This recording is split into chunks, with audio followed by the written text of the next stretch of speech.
হরি বল হরি বল হরি বল। তাহলে ভগবত জ্ঞান মানে ভগবানের প্রতি যে ঈশ্বরের প্রতি যে ভক্তি বা জ্ঞান, সেটা যতক্ষণ আমাদের ভিতরে উদয় না হচ্ছে ততক্ষণ পর্যন্ত মুক্তি মোক্ষ নাই না।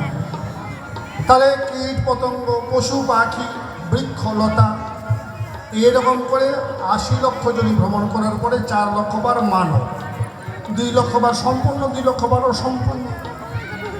এই ২ লক্ষ বার সম্পূর্ণ রূপেও আমরা বিভিন্নভাবে ভ্রমণ করতে করতে প্রমিতে প্রমিতে কোনো ভাগ্যবান জীব গুরুকৃষ্ণ প্রসাদে পায় ভক্তিলতা বীজ। হরি বল হরি বল। যেদিন ভক্তিলতা বীজ তার ভিতরে হবে উদ্দীপন, সেই দিন আমার গোবিন্দ তারে করিবে হরণ তাই গোর হরিবল হরিবল হরিবল। আরেক কথায় আজকে হেথা আমি জানিবারে চাই। ওই যে দেবাদিদেব মহাদেব যারে বলে ভোলানাথ গোসাই, শিবের মাথায় আছে জটা, তার ভিতরে গঙ্গা রয়। কথাটা তো মিথ্যা নয়, দিল শাস্ত্রে পরিচয়। শিবের মাথায় নাকি তুমি 12 বছর ছিলে। তাহলে শিবের মাথায় যে তুমি 12 বছর ছিলে, এটা কি করে সম্ভব? শিব হচ্ছে ব্রহ্মচারী আর তুমি হয়েছো নারী। আচ্ছা, তাহলে শিবের মাথায় যে তুমি 12 বছর ছিলে, এই 12 বছরে ঋতুবতী তুমি হও নাই কি কখন? শিবের মাথায় 12 বছর ছিলে বা কেমন? ব্যাপারটা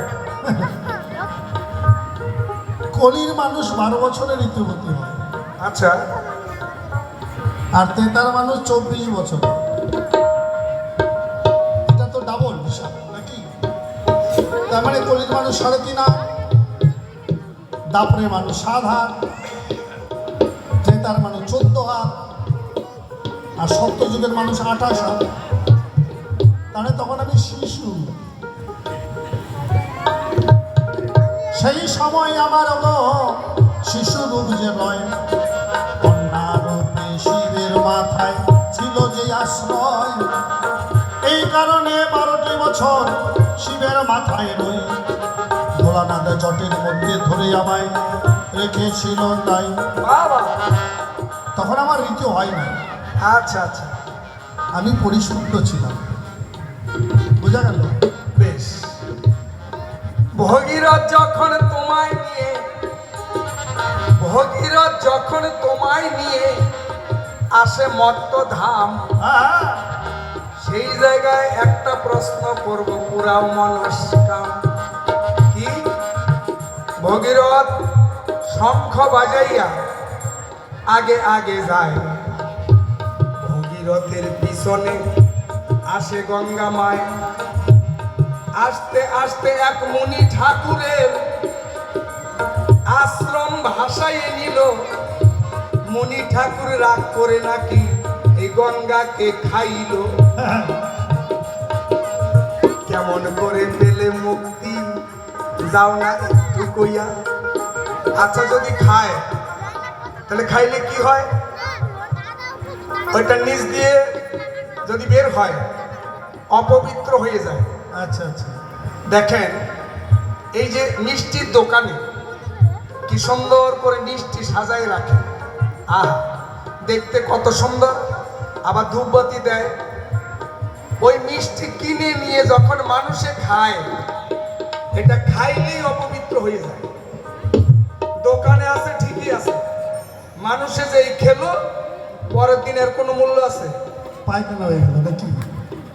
তাহলে এই যে দামি জলও যদি খায়, ওই জল বের হয়ে গেলে এর কোনো মূল্য আছে? বাবা, তখন এরে ছোঁয় না, এরে ধরে না, এরে ধরলেই নাকি অপবিত্র হইয়া যায়।